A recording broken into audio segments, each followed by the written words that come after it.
Karamazov by Fyodor Dostoevsky, translated by Constance Garnett. Book 12, Chapter 14. The Peasants Stand Firm. This was how Fetyukovitch concluded his speech, and the enthusiasm of the audience burst like an irresistible storm. It was out of the question to stop it. The women wept. Many of the men wept too. Even two important personages shed tears. The president submitted, and even postponed ringing his bell. The suppression of such an enthusiasm would be the suppression of something sacred, as the ladies cried afterwards. The orator himself was genuinely touched. And it was at this moment that Ippolit Kirillovitch got up to make certain objections. People looked at him with hatred. What's the meaning of it? He positively dares to make objections.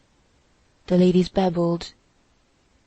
But if the whole world of ladies, including his wife, had protested, he could not have been stopped at that moment. He was pale. He was shaking with emotion. His first phrases were even unintelligible. He gasped for breath, could hardly speak clearly, lost the thread. But he soon recovered himself. Of this new speech of his, I will quote only a few sentences. I am reproached with having woven a romance. But what is this defense, if not one romance on top of another? All that was lacking was poetry. Fyodor Pavlovitch, while waiting for his mistress, tears open the envelope and throws it on the floor. We are even told what he said while engaged in this strange act.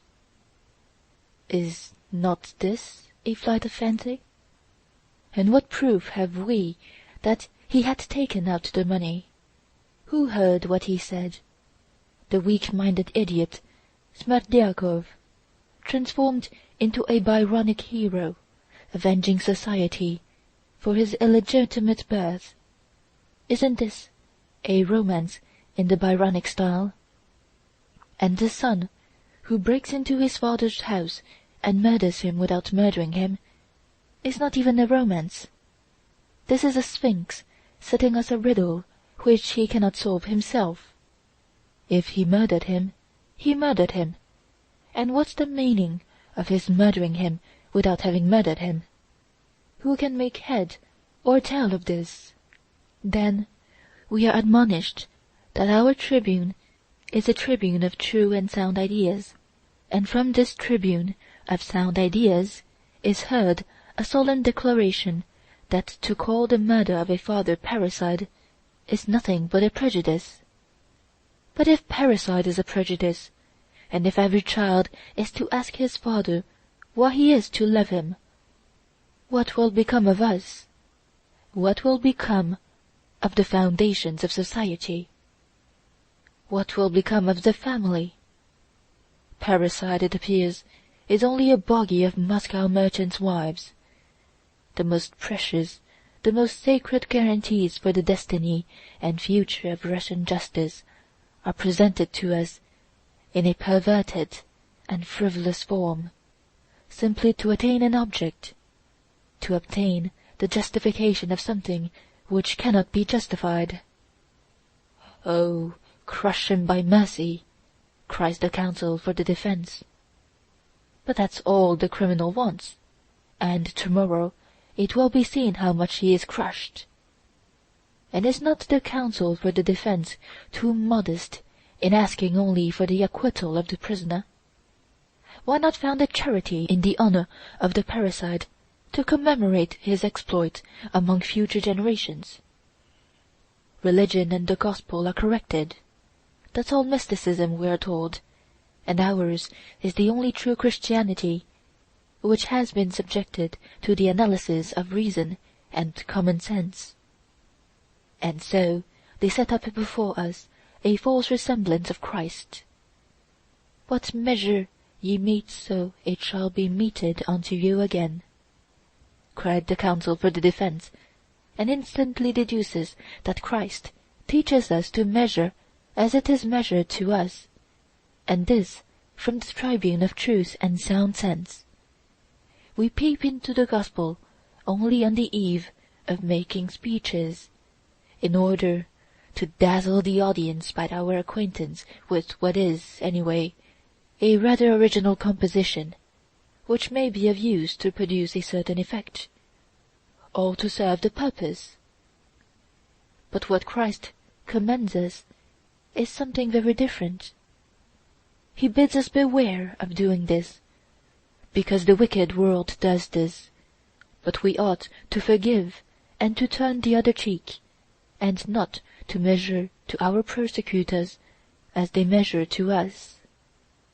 This is what our God has taught us, and not that to forbid children to murder their fathers is a prejudice. And we will not, from the tribune of truth and good sense, correct the gospel of our Lord, whom the counsel for the defense deigns to call only the crucified lover of humanity, in opposition to all Orthodox Russia, which calls him, "For thou art our God." At this the President intervened, and checked the overzealous speaker, begging him not to exaggerate, not to overstep the bounds, and so on, as presidents always do in such cases. The audience, too, was uneasy. The public was restless. There were even exclamations of indignation. Fetyukovitch did not so much as reply. He only mounted the tribune to lay his hands on his heart, and, with an offended voice, utter a few words full of dignity. He only touched again, lightly and ironically, on romancing and psychology, and, in an appropriate place, quoted, "Jupiter, you are angry, therefore you are wrong," which provoked a burst of approving laughter in the audience. For Ippolit Kirillovitch was by no means like Jupiter. Then, apropos of the accusation that he was teaching the young generation to murder their fathers, Fetyukovitch observed, with great dignity, that he would not even answer.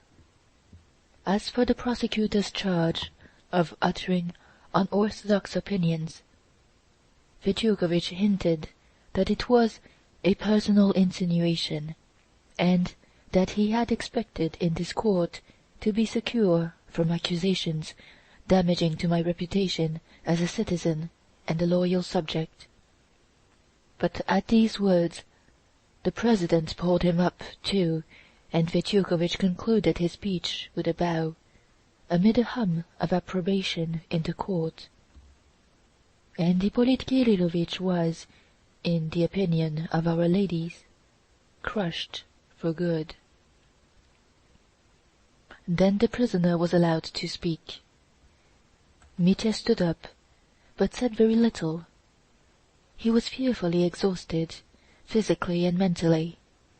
The look of strength and independence with which he had entered in the morning had almost disappeared. He seemed as though he had passed through an experience that day, which had taught him for the rest of his life something very important he had not understood till then. His voice was weak. He did not shout as before.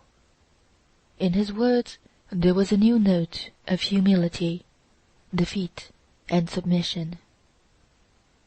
What am I to say, gentlemen of the jury? The hour of judgment has come for me. I feel the hands of God upon me. The end has come to an erring man. But, before God, I repeat to you, I am innocent of my father's blood. For the last time, I repeat, it wasn't I killed him. I was erring, but I loved what is good. Every instant I strove to reform, but I lived like a wild beast.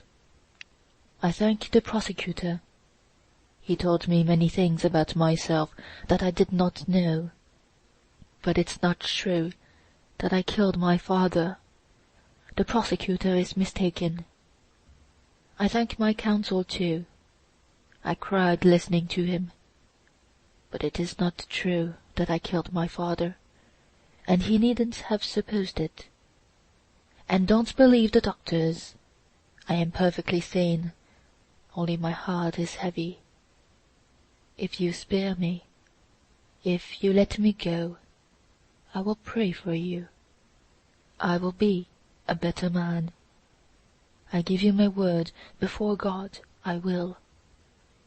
And if you condemn me, I'll break my sword over my head myself and kiss the pieces. But spare me. Do not rob me of my God. I know myself. I shall rebel. My heart is heavy, gentlemen. Spare me. He almost fell back in his place. His voice broke. He could hardly articulate the last phrase.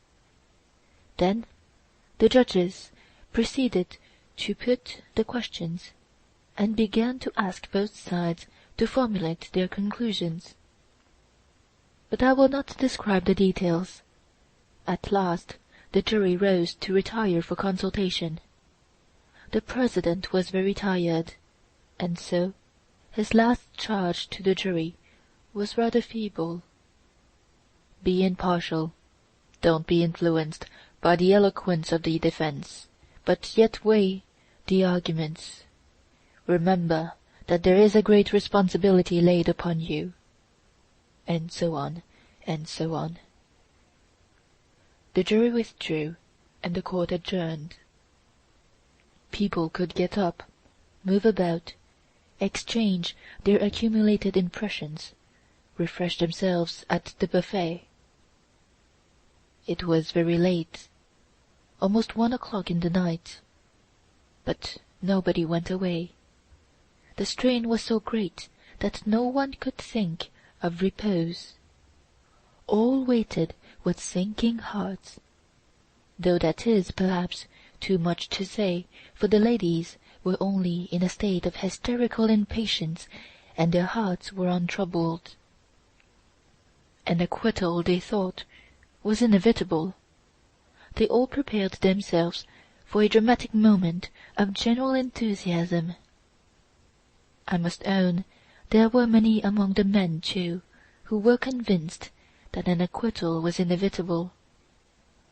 Some were pleased, others frowned, while some were simply dejected, not wanting him to be acquitted. Fetyukovitch himself was confident of his success. He was surrounded by people congratulating him and fawning upon him. "There are," he said to one group, as I was told afterwards, "there are invisible threads binding the counsel for the defense with the jury.